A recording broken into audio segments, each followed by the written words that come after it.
the Asus ROG Ally X edition takes handheld gaming to a whole new level. In our initial review of the Asus ROG Ally, the first handheld that came out last year, we gave it 5 stars. It was an unprecedented gaming handheld experience at the time, and I honestly had no complaints. Of course, just like everyone else, I was disappointed with the battery life, but at the time of gaming handhelds, it seemed like that was the case with all of them. The battery life was just poor. You couldn't expect to play AAA titles for a long period of time. But you'll be glad to know that the Asus ROG Ally X actually improves on this. The new Asus ROG Ally X edition improves on some of the issues that the community had with the first device, such as memory issues, storage solutions, and battery life. I originally previewed the Asus ROG Ally X over at Computex earlier this year, and I was super excited to get it in for a full review. Before we get into the nitty-gritty of it, we have to talk about the price of this device. It comes in at £799, which is £100 above the initial asking price of the original Asus ROG Ally, which came out for $699 last year. It also is more expensive than alternatives on the market. The Lenovo Legion Go is also $699, the MSI Claw, which we kind of don't talk about, is also $699, and of course the Steam Deck comes in multiple price options, which are all significantly cheaper than the $799 asking price. £799 is a lot of money. You really have to be willing to fish out for this device. So now let's talk about the design of the device. Here's something you'll notice straight away. It's black instead of white. I initially really liked the Asus ROG Ally coming in white because it kind of set it apart from other handhelds on the market. All of the rest of them are black, but the black casing has definitely grown on me. It's sleek and matte, so you don't have to worry about any fingerprints, which was always the case with the Lenovo Legion Go for me, just a fingerprint magnet. And one thing I noticed straight away, even in my hands-on preview when I first picked it up, is that this device feels way more comfortable to hold compared to the original, which was still quite comfortable to hold. It's way more ergonomic, it feels like it fits in my hands absolutely perfectly, and I don't have that feeling like I have with the Steam Deck where I just feel like it's too big. Typically with some handhelds, I can find it a little bit difficult to reach the back buttons. This wasn't the case at all with this handheld. I felt like it was perfectly placed for my hands to use, and I wouldn't say I have necessarily small hands, but I just find that other handhelds feel too big. One downside here is that the Asus ROG Ally X is a little bit heavier than its predecessor, coming in at 678 grams, whereas the original was only 608 grams. Although 70 grams doesn't sound like too big of a deal, when you put that in terms of percentages, it's actually over 10% heavier than the original. I was expecting to feel this straight away, just because with handhelds, you can always notice a weight difference. The heavier the device, the more uncomfortable it is to hold, and then your wrists start to hurt, you can't play on it for a long period of time, etc, etc. However, with the Asus ROG Ally X, this wasn't the case. I think the improved ergonomics have made it really comfortable to hold despite the extra weight. And of course, with all of the extra hardware that's been jammed into the device, you will expect this extra weight. So I'm glad to see that Asus offset this a little bit with the ergonomics. First thing to keep in mind is the fact that this device actually comes with the exact same processor that's in the first one. That's the AMD Ryzen Z1 Extreme chip. This means you are getting the exact same APU in this device as you are with the first one, so you shouldn't be expecting too big of a performance bump. You also get 24 gigabytes of RAM here instead of the original 16, and this runs at 7,500 megahertz. Many users, including myself, found slight issues with the device bottlenecking just because there wasn't enough RAM to support this powerful APU that was in the device. This is no longer the case. Another big issue that users faced was the storage capacity, as is the case with any handheld device. Games these days are absolutely massive.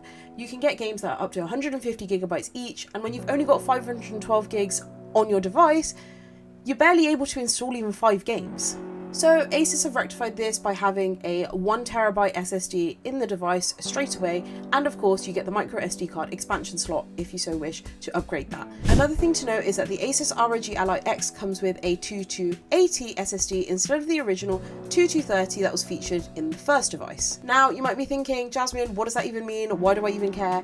But this means that you can actually upgrade the SSD yourself much easier. 2280 SSDs are much easier to find commercially, and you can install it on your own just by opening up the casing.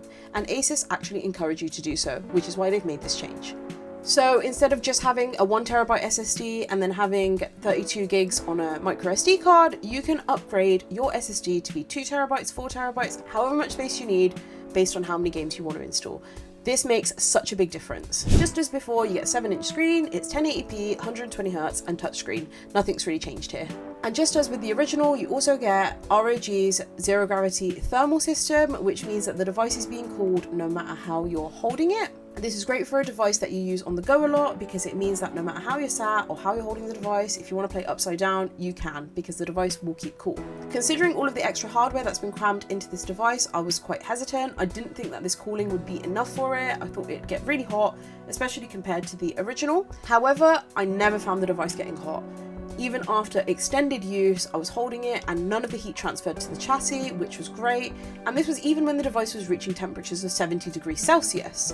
I was still able to hold it perfectly in my hands, and the exhaust air coming out of the fans wasn't particularly hot that it was making me feel overwhelmed or sweaty at all. You can find the full specifications on screen now, just if you want to look at the nitty-gritty of what's actually inside the Asus ROG Ally X. Now let's talk about what you're here for, the performance of the device and how I found using it. Just as with the original, you get 3 performance modes here: Turbo, Performance and Silent. Turbo mode can only really be activated when the device is plugged in. Of course, you can select it when it's not, but the battery just depletes so quickly. So I typically used performance mode when I was playing games, because I feel like being plugged in all the time does defeat the purpose of having a handheld device. But of course, if you're someone who's just going to be using this sat on the sofa and you've got an outlet nearby, then it's not too big of a deal. I didn't feel like I was sacrificing too much playing in turbo mode on the Asus ROG Ally X when compared to a gaming laptop, which is absolutely fantastic. Being realistic, you're obviously not going to be able to play at ultra settings, but high is good enough for me. Everything looked fantastic and I didn't get any choppy frames or have any rendering issues at all. You can find all of the FPS information on screen now to see exactly what frames I got. These are just the averages that I got during my play sessions for each respective mode on the device. Of course, you can't expect a handheld gaming device to perform like a PC will, but it does get pretty damn close when in turbo mode. So if you are looking for an alternative, something to dock, then it could be great for you. Now let's move on to performance mode, which, as I said earlier, was the mode that I tended to stick with while testing the device. I did have to adjust some of the quality settings in games like Baldur's Gate 3 or Cyberpunk down to medium graphic settings, just because the graphics are quite intense, and to be able to get a playable frame rate, they just needed to come down. However, this doesn't really take away from the experience when playing the games. I feel like medium quality settings are still great, especially when the screen is so small. You're not really looking for 4K graphics or super intense detail, because you don't really notice it on a screen that small anyway. You just want higher frame rates so you have a more pleasant experience, and the Asus ROG Ally X did just that. Everything was above 30 FPS, even Baldur's Gate 3, which was a bit of a shock to me considering that game is so massive and was quite poorly optimized for the Steam Deck originally. And on Counter-Strike 2, I still got above 100 frames, which is crazy. If you're someone that really wants to prioritize frames over quality, then of course you could even bring this down to lower quality settings and get higher frames. One thing that is worth noting, when I first went to adjust the quality settings in Baldur's Gate 3, the game crashed multiple times. However, once I did adjust the quality settings and got into the game, it was absolutely fine. So I feel like maybe it was just overloaded a little bit. Once I was in the game, I didn't experience any crashing at all, and that was the case for all of the titles that I played across all of the modes on the device. So now let's talk about silent mode.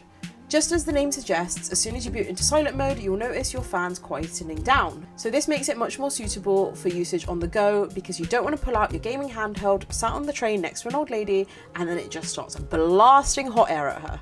However, in turn, because the cooling cannot be as efficient, the device obviously cannot provide you with the same level of performance that you get from turbo or performance mode. I wouldn't say Baldur's Gate 3 was unplayable in this mode, but I wouldn't quite go as far as to say it was playable either. The frames were quite choppy, even when I had it at the lowest graphics settings, so it just made it a little bit frustrating, but I could get on with it and really see past it if I had to.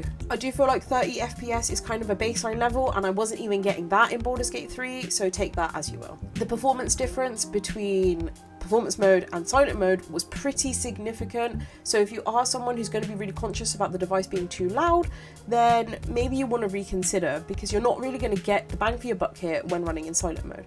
However, on that note, I will just say, even when running in performance mode, I didn't feel like the device was too loud at all. I was playing primarily with the speakers, and I feel like the sound of the games was kind of drowning out the fan sound anyway. It wasn't bothering anyone around me, so I don't think there's too much of an issue with performance mode.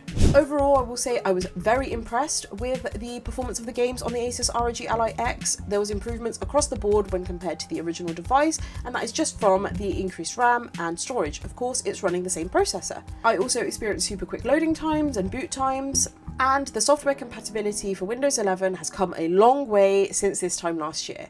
I'm experiencing way less bugs, way less stuttering, and it just actually feels like a pleasant device to use. The biggest change I was looking forward to on the Asus ROG Ally X, as were many people, is the battery life. We are going from a 40 watt hour battery to an 80 watt hour battery, so yes, double the battery capacity. An 80 watt hour battery is absolutely massive and currently the market leader in terms of gaming handheld battery capacity. One thing that I found that has consistently held gaming handhelds back, whether that be the Asus ROG Ally or the Steam Deck, Lenovo Legion Go, has always been the battery life. Yeah, you can play smaller titles and indie games with ease for hours on end, but if you want to play AAA titles, you just don't have the power there to play them for ages. I found the original device powering down after 90 minutes of playing something like Cyberpunk. However, with the Asus ROG Ally X on the other hand, I was able to play AAA titles for 3 to 4 hours without having to worry about the battery. Of course, this is by no means perfect, but it's much better than the alternatives on the market right now and from the first device. Of course, if you want to prolong the battery life even further, then you can run the device in silent mode since it uses less power. However, then you're sacrificing the performance of the title, so it's completely up to you what's more important. If you'd rather play with lower performance and output, but want to prolong your battery life, then that option is there for you to do so. However, if you do want the title to look better and run at a higher frame rate, then of course, go for performance mode. Overall, using the Asus ROG Ally X has been an experience like no other. After reviewing the Steam Deck OLED once that released, I really thought it was going to take a hard hitter to dethrone that as the best gaming handheld on the market. And I'm glad to say that the Asus ROG Ally X has done just that. So realistically, looking at this device, it's close to impossible to fault it. So I have to give it a shiny 5 out of 5 stars. Thank you guys so much for watching. This has been Jasmine from the Mirror Gaming team. If you've liked this video, be sure to leave a like down below and subscribe to the Mirror Gaming channel. I'll see you guys in the next one. Bye!